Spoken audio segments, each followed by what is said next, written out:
Nothing sets you up for a life of embarrassment and total humiliation more so than working with Donald Trump.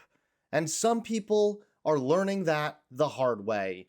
And now Trump just humiliated Marco Rubio in front of his entire cabinet. I'm not kidding. Donald Trump has somehow managed to assemble a team of the most embarrassing clowns imaginable. I mean, some of these stooges say things so delusional, not even SNL could come up with something better. With this no shoes policy, we anticipate that Americans and travelers and those coming into our country will be very excited that they will no longer have to remove their shoes.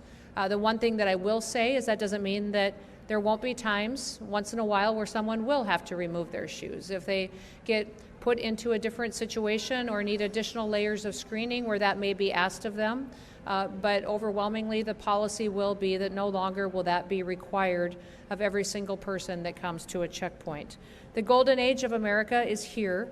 We're so excited that we can make the experience for those individuals traveling throughout our airports in the United States much more hospitable, more efficient for them, more timely, and that they can get to their destinations and spend much more time with their loved ones and with their families and with those accomplishing great things for their futures. So yeah, never mind the unconstitutional ICE raids, the growing recession, the nonstop economic uncertainty, Trump's erratic behavior. No, everybody, the golden age of America is here because you no longer have to take your shoes off at the airport. Are you kidding me? Really? What's next? Is Kristi Noem going to be up here preaching about how now when you toast bread, it becomes crispy 2 minutes faster than under Biden's administration?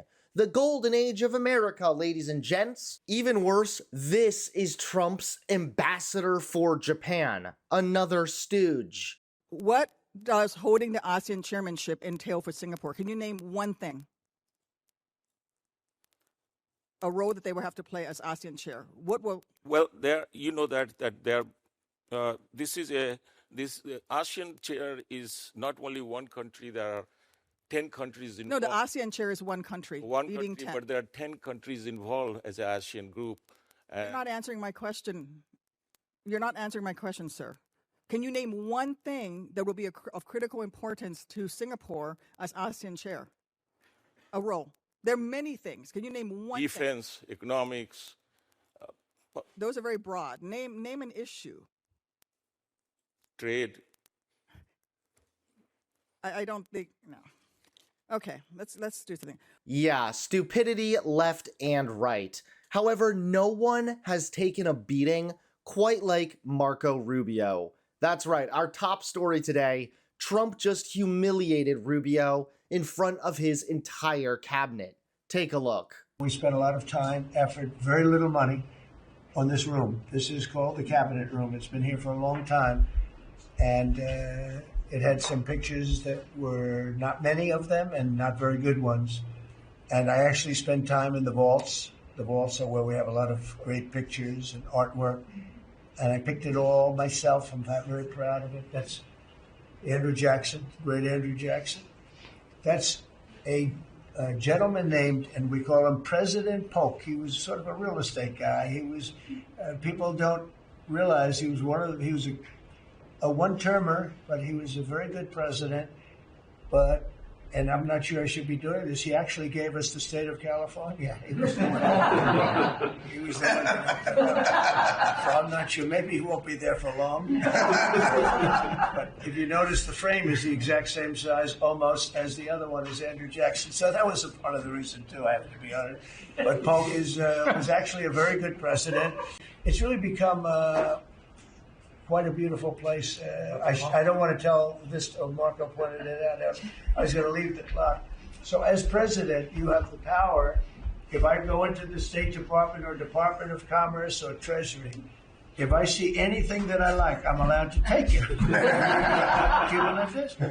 So I'm in Marco's, I see this gorgeous clock, grandfather clock. And there it is. I said, Marco. He didn't know about it. I had to read him the rule and regulation. I said, Marco, I love this clock. Look at it. It's beautiful. He said, what clock? I said, the clock that's in the other room is incredible, and nobody gets to see it there. Marco, I tried to talk him into it first, and it sort of worked, and then I had to use a little more. I said, I'd love to take that clock out and put it in the cabinet room. He said, no, are you serious? I said, Marco, I have the right to do it, Marco. And he said, all right, what the hell? So that's his contribution to the cabinet room. But it's, by the way, it's an incredible clock. And, you know, it's an important room. So you may see it again. Maybe we'll move it back sometime. This is just so pathetic.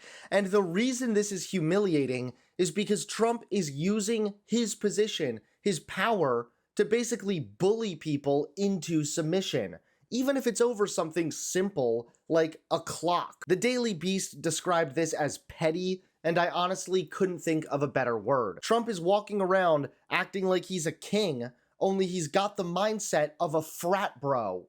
It's pathetic, it's embarrassing, it's Trump.